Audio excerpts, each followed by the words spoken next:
ہم نے دیکھا کہ ان کے جو IRGC کے کچھ ایلیمنٹس ہیں انہوں نے اس MOU کو تنقید کا نشانہ بنایا. حالانکہ اگر آپ بالکل ایک اس کا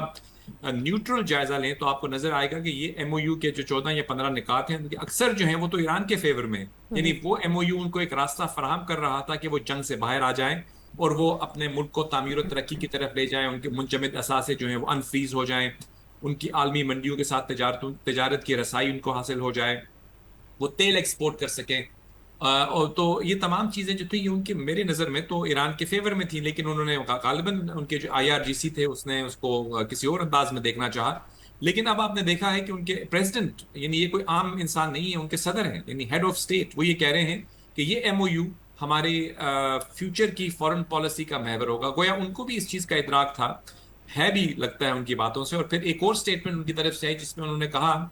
کہ میں استعفیٰ کیوں دوں, یعنی انہوں نے استعفیٰ دینے کے بارے میں بات کی کہ میں استعفیٰ نہیں دوں گا. گویا کہ کوئی پریشر تھا ان کے اوپر جو ان کو یہ کہہ رہا تھا کہ آپ استعفیٰ دیں. تو لہٰذا وہ جو ایک کسی طرح سے تفریق کا یا جس اختلاف کا ذکر ہم اکثر کرتے تھے, ہمارے کچھ مبصرین اس سے ناراض ہو جاتے تھے کہ نہیں ایسا کچھ نہیں ہے, لیکن اب آپ نے خود دیکھا کہ ان کے پریزیڈنٹ کچھ کہہ رہے ہیں, IRGC کچھ اور کہہ رہی تھی. بہرحال یہ تو ایک ایگزامپل ہے, لیکن آپ کے سامنے بات جو ہے وہ اہم ترین وہ یہ ہے کہ اس سے یہ ظاہر ہوتا ہے کہ ایران کے اندر موجود وہ جو حلقے تھے, جو پریگمیٹک دانشمند حلقے تھے, وہ پریویل کیے ہیں کسی حد تک. وہ بھی یہ سمجھ رہے ہیں کہ MOU کی طرف لوٹ جانا ہی ان کی انٹرسٹ میں ہے. اور اسی حوالے سے جو امریکہ کو جو یعنی جب تعطل آیا تو امریکہ نے جو بومنگ کی, مجھے لگتا ہے شاید اس کی وجہ سے بھی ان کو ریئلائز ہوا کہ یہ راستہ جو ہے جو ایک طرح سے اختلاف کا راستہ ہے یا تصادم کا راستہ ہے, وہ کسی کے بھی انٹرسٹ میں نہیں ہے. بہرحال جو بھی ہوا, اب ہم یہ سمجھ رہے ہیں کہ یہ کسی حد تک معاملات جو ہیں وہ سیٹلمنٹ ہونے کی طرف جا رہے ہیں. اب جو آبنہ ہرمز ہے اس کے حوالے سے آپ نے جو بات کی وہ بالکل اس میں بہت حد تک وزن ہے کہ عمان اور جو ایران ہے ان کے درمیان اگر کوئی انڈرسٹینڈنگ ڈیولپ ہوتی ہے, کوئی جوائنٹ میکانزم ڈیولپ ہوتا ہے, وہ ہم دیکھیں گے کہ کیسا ہوتا ہے. کیونکہ جو کچھ بھی ہوگا وہ انٹرنیشنل لا کے دائرے کے اندر رہتے ہوئے ہونا چاہیے میری نظر میں. کیونکہ دیکھیں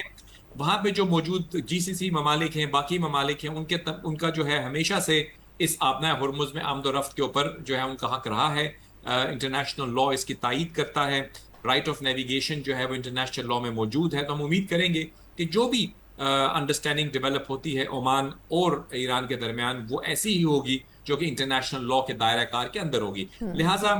کسی حد تک جو مثبت خبریں ہیں وہ آ رہی ہیں, اور ہم امید کرتے ہیں کہ آئندہ آنے والے دنوں میں شاید کچھ گھنٹوں میں یا کچھ دنوں میں کچھ چیز واضح ہو کے سامنے آئے. لیکن کیونکہ بہت دفعہ ہمیں ایسا کہا گیا ہے کہ کچھ گھنٹوں میں کچھ دنوں میں, لیکن وہ ہو نہیں پاتا. اچھا جاوید صاحب, معذرت آپ کی بات کاٹ رہی ہوں, اسی میں اور ضمنی سوال کہ یہ جو ٹرانزٹ فیس اور اس قسم کے ٹیکسز کی بات ہو رہی تھی ایران کی طرف سے, باقی ممالک اسپیشلی جو مڈل ایسٹرن کنٹریز ہیں ان کی آپ وائب کیا دیکھ رہے ہیں؟ کیونکہ بیچ میں کچھ اٹیکس بھی ہوئے تھے سعودی عرب کے اوپر بھی, پھر حوثی بھی نکل آئے تھے, بہت ساری چیزیں ایک ساتھ شروع ہو گئی تھیں. تو آپ کے خیال میں مڈل ایسٹرن کنٹریز اس بات کو ایکسیپٹ کر لیں گے کہ صرف عمان اور جو ایران ہے وہی ان تمام چیزوں کی باغ ڈور سنبھالیں؟ دیکھیے عمان جو ہے وہ GCC کا حصہ ہے, لہٰذا میری انڈرسٹینڈنگ کے مطابق مجھے نہیں لگتا کہ عمان کسی ایسے سیٹلمنٹ کی طرف جائے گا جس سے اس کے باقی برادر ممالک جو ہیں GCC ممبرز وہ اختلاف رکھتے ہیں. لہٰذا عمان کو اگر ہم دیکھتے ہیں تو عمان ایک طرح سے میڈیٹر تو نہیں کہہ سکتے, لیکن ایک طرح سے فیسیلیٹیٹر ضرور ہے. آپ کو یاد ہوگا اس جنگ سے پہلے بھی جو نیگوسیشنز ہو رہی تھیں امریکہ اور ایران کے درمیان وہ عمان میں ہی ہو رہی تھی. تو عمان کسی نہ کسی انداز میں اس تمام پروسیس کا حصہ تو رہا ہے. یعنی عمان کوئی نئی انٹری نہیں ہے اس سارے تھیٹر میں, وہ پہلے سے موجود ہیں. اور یہ جو آبنہ ہرمز کا بہت سا حصہ جو ہے وہ عمان کے دائرہ کار میں آتا ہے. کچھ حصہ ضرور ایران کہہ سکتا ہے کہ ان کے دائرہ کار میں آتا ہو, لیکن جو زیادہ حصہ ہے وہ عمان کے دائرہ کار میں. تو عمان کی جو بھی انڈرسٹینڈنگ میری نظر میں اگر ایسی کوئی انڈرسٹینڈنگ ڈیولپ ہوتی ہے تو مجھے یہ یقین ہے کہ جو GCC ممالک ہیں ان کو شامل حال کرنے کے بعد ہی عمان جو ہے وہ کسی چیز پہ ایگری کریں گے. وہ ایسا نہیں ہوگا کہ وہ ان کو پیچھے چھوڑ کے ایران کے ساتھ کوئی ڈیل کر لیں یونیلیٹرلی, ایسا تو نہیں ہوگا. تو لہٰذا اگر ایسا کوئی انڈرسٹینڈنگ ڈیولپ ہوتی ہے تو اس میں تائید ضرور حاصل ہوگی ان کو باقی ممالک کی. ٹھیک. اچھا سر، اب ایک اور اسپیکٹ پہ آپ کی رائے میں جاننا چاہوں گی. بھارت کے حوالے سے بتائیے گا کہ پچھلے کچھ ہفتوں سے ہم دیکھ رہے ہیں کہ وہاں ایک تحریک نے بڑا مومنٹم پکڑا اور اس کے بعد ایک ریزسٹنس بھی پیدا ہوئی، ایک آدھ ان کے وزیر نے استعفیٰ بھی دیا. لیکن جو کہنے والے ہیں انڈیا میں وہ یہ بات کر رہے ہیں کہ مودی صاحب کے جانے کا وقت شروع ہو چکا ہے. ایک تو آپ کی اس پہ اپنی ایک رائے کیا ہے کہ کیا واقعی اتنا بی جے پی بھی ان سے اب جان چھڑانا چاہتی ہے، یا پھر لگتا ہے کہ بی جے پی کا ہی چیپٹر جو ہے وہ کسی حد تک کلوز ہو رہا ہے، کیونکہ بہت ساری چیزیں اب بڑی ڈسکلوز ہو چکی ہیں انٹرنیشنلی بھی؟ جی دیکھیے بالکل کہ دیکھیے ہندوستان کا جہاں تک تعلق ہے اوبیسلی وہ ایک ڈیموکریٹک کنٹری ہے اور ان کی جو ایک ہسٹری رہی ہے اس کے اندر وہ ایک پلورلسٹک ان کا جو آئین بھی ہے اگر آپ دیکھیں تو وہ ایک سیکولر آئین ہے جس میں تمام جو لوگ ہیں چاہے وہ ہندو ہیں، مسلمان ہیں، کرسچن ہیں، سکھ ہیں، ان کے لیے کچھ نہ کچھ پروٹیکشنز مہیا کی گئی ہیں. یعنی ہندوستہ جو ہے یہ صرف ہندوز کا ملک وہ نہیں ہے ہندوستان، وہاں پہ اور قومیتوں کے لوگ بھی رہتے ہیں. لہٰذا یہ جو ایک پلورلسٹک سوسائٹی ہے اس کا جو ایک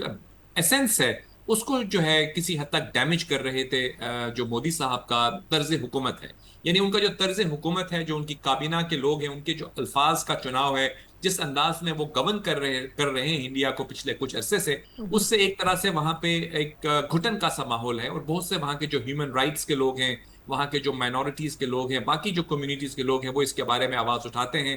کہ دیکھیے یہ جو جس طرف حکومت کو لے کر جا رہے ہیں، جس طرح سے حکومت کو ملک کو گورن کر رہے ہیں، یہ ہندوستان کا طریقہ نہیں ہے. وہاں پہ تو ان کو چاہیے کہ وہ تمام کمیونٹیز کو ساتھ لے کر چلیں. اور آپ نے دیکھا بہت بڑا جو فیکٹر ہے وہ نوجوان لوگ ہیں. نوجوان وہ ہیں جن کو جین زی کہیں آپ یا نوجوان ان جنرل کہیں. دیکھیے یہ وہ لوگ ہیں جو ٹیکنالوجی کے زمانے میں پیدا ہوئے ہیں. انہوں نے جو ہے ایک جدید دنیا کو دیکھا ہے. یہ وہ ماضی کی گھسی پیٹی سیاست، گھسی پیٹی کی جملے، اور وہ جو ایک طرح سے روایتی انداز میں بات کرنے والے جو ایک ہم کیا کہہ سکتے ہیں، ان کو ہم احترام کرتے ہیں اپنے سینئرز کا. لیکن ایک وقت آتا ہے جب سینئرز کو بھی گریسفلی ریٹائر ہو جانا چاہیے اور نوجوانوں کو بھی موقع ملنا چاہیے کہ وہ اپنی ملک کی تقدیر میں ایک کردار ادا کر سکے. تو یہی وہ تھاٹ تھی جس کو لے کر یہ پارٹی جو ہے یہ سامنے آئی. نام اس کا تھوڑا اس قسم کا ضرور ہے جس پہ لوگ اس کو طنز و مزاح سمجھتے ہیں، لیکن جس طرح سے انہوں نے اپنی بات کو، اپنی موقف کو پیش کیا اور اس کے بعد وہاں کے جو وزیر تعلیم تھے ان کو استعفیٰ دینا پڑا، وہ اس چیز کا اندیہ دیتے ہیں کہ وہاں موجود جو لوگ ہیں وہ اس موجودہ حکومت کی پالیسیوں سے نالاں ہیں اور وہ سمجھتے ہیں کہ وہاں پہ پلورلسٹک سوسائٹی جو ہے وہ دوبارہ بحال ہونی چاہیے. میں سمجھتا ہوں پاکستان کے پرسپیکٹو سے بھی، جو پاکستان کے پالیسی میکرز ہیں، ہمیں آپ جانتی ہیں کہ آپ میڈیا میں ماشاءاللہ آپ کا بہت وقت گزرا، ہمیں بھی موقع ملا میڈیا میں رہنے کا، تو ہمارے ہاں تو ہمیشہ یہی بات کی جاتی رہی ہے کہ ہم ہندوستان کے ساتھ امن بھائی چارہ چاہتے ہیں. لیکن وہاں جو حکومت ہے گزشتہ کچھ سالوں سے وہ ایک ایسی آئیڈیالوجی پر یقین رکھتی ہے کہ وہ نہ صرف اپنی ملک کے اندر ایک طرح سے گھٹن کا ماحول ہے، بلکہ ہمارے اس خطے کے اندر بھی ہندوستان کا جو ہے وہ پہلے والی بات نہیں ہے. آپ کو یاد ہوگا مشرف صاحب کے زمانے میں آلموسٹ ہم کافی حد تک اپنے ایشوز ریزالو کرنے کے قریب تھے. ایون بینظیر بھٹو صاحبہ نے بھی اس کے حوالے سے کوشش کی، نواز شریف صاحب نے بھی کوشش کی، واجپئی صاحب بھی آئے. تو یعنی کوششیں ہمیشہ ہوتی رہتی تھی کہ پاکستان اور ہندوستان کے درمیان جو ان ریزالو میٹرز ہیں ان کو ریزالو کیا جائے. لیکن گزشتہ کچھ سالوں سے آپ دیکھ رہی ہیں کہ بالکل ایک طرح سے ڈیڈ لاک ہے. یہاں تک کہ کرکٹ کی ٹیم بھی کہتی ہے ہم ہاتھ نہیں ملائیں گے. یعنی ایک جینٹلمنز گیم ہے جو کبھی بھی ایسا نہیں ہوا. تو ہم امید کرتے ہیں کہ وہاں رہنے والی جو قیادت ہے، وہاں کے لوگ ہیں، بالخصوص وہاں کے نوجوان ہیں، وہ اس چیز کے اوپر انہوں نے ایک اپنی آواز اٹھائی ہے. کیونکہ میں سمجھتا ہوں اس خطے کے اندر پاکستان اور ہندوستان، بنگلہ دیش، سری لنکا، یہ جو 7 ممالک ہیں ان کے درمیان جو ہے اگر آپس میں انڈرسٹینڈنگ ہو، یقیناً ہم مختلف ممالک ہیں، ہمارے مختلف ایجنڈاز ہیں، ہمارے مختلف نظریات ہیں. ہم یہ نہیں کہتے کہ ہم بالکل ایک ہو جائیں، لیکن کسی حد تک اپنی انفرادیت کو برقرار رکھتے ہوئے، اپنے نیشنل انٹرسٹ کو پروٹیکٹ کرتے ہوئے ایک ورکنگ ریلیشن شپ تو ہونی چاہیے. میں سمجھتا ہوں کہ اس حوالے سے ہندوستان میں بھی جو دانشمند طبقے ہیں ان کو ادراک ہوگا، ہمارے ہاں تو ہے. تو لہٰذا اگر وہاں پہ کچھ بہتر طرز حکومت آتا ہے تو میں سمجھتا ہوں اس خطے کے لیے، اس پوری ساؤتھ ایشیا کے لیے وہ ایک خوش آئند پہلو ہوگا. بالکل. اچھا سر، اس میں ایک اور آخری سوال کہ گزشتہ روز پورے پاکستان میں یوم استحصال کشمیر ہم نے سیلیبریٹ کیا. بنیادی مقصد جو 2019 میں کیا گیا مقبوضہ کشمیر کی جو قانونی حیثیت ہے اس کے حوالے سے پروٹیسٹ کرنا تھا. لیکن آپ کے خیال میں دنیا تو سب جانتی ہے کہ بھارت کیا کر رہا ہے، مودی گورنمنٹ کیا کرتی رہی ہے، بی جے پی کیا کرتی آئی ہے. اس سے آگے بڑھ کر ہم کیا کر سکتے ہیں؟ مطلب ہم اظہار یکجہتی تو کر رہے ہیں لیکن بین الاقوامی برادری بھی اس طریقے سے کھل کر ساتھ نہیں دے رہی. دیکھیے کشمیر کا جو مسئلہ ہے وہ تو ہمیں بالکل ہماری ایک جو پوزیشن ہے وہ وہی ہے جو کہ انٹرنیشنل لاء میں ہے. یونائٹڈ نیشنز کی 3 ریزولوشنز ہیں جو کشمیری عوام کو رائٹ آف سیلف ڈٹرمنیشن حق خود ارادیت دیتی ہیں. ہندوستان جو ہے وہاں پہ آف کورس استحصال کر رہا ہے اس علاقے میں جو کہ ٹریڈیشنلی تو اگر آپ دیکھیں تو ایک بڑی یونیک پوزیشن تھی وہاں پہ کشمیر کا جو یہ خطہ تھا. یہ اس کی ان کے کانسٹیٹیوشن میں ایک ڈفرینٹ ایک اس کی جو تھی وہ پروویژن تھی. وہ یونین ٹیریٹری بھی نہیں تھی, اس کا وفاق کے ساتھ ایک انفرادی ریلیشن شپ تھا. لیکن کچھ عرصے پہلے آپ کو یاد ہوگا انہوں نے اس کو سلب کرنے کی کوشش کی, لہٰذا اس کے نتیجے میں جو استحصال ہے وہ زیادہ بڑھا. اور وہ میں سمجھتا ہوں نہ صرف ان کے اپنے قوانین کے خلاف ہے بلکہ جو بین الاقوامی UN ریزولوشنز ہیں ان کی بھی خلاف ورزی ہے. جو اس مسئلے کا حل ہے وہ تو وہی ہے جو کہ یونائٹڈ نیشنز نے کہا ہے. بہت بہت شکریہ جاوید ملک صاحب قیمتی وقت کے لیے. سابق سفیر اور تجزیہ کار ہمارے ساتھ تھے, اور یقیناً ہم نے 5 اگست کو یوم استحصال کشمیر کے نام کے اوپر نہ صرف یہ کہ سیلیبریٹ کیا بلکہ ان سے اظہار یکجہتی بھی کیا, لیکن بنیادی مقصد یہ ہے کہ اس مسئلے کو پاکستان کے علاوہ پوری دنیا میں اجاگر کیا جائے, اور اس مقصد میں پاکستان بڑی حد تک کامیاب بھی ہو رہا ہے. اسی کے ساتھ ہی پروگرام کا وقت ختم ہوتا ہے. مجھے اجازت دیجیے. اللہ حافظ.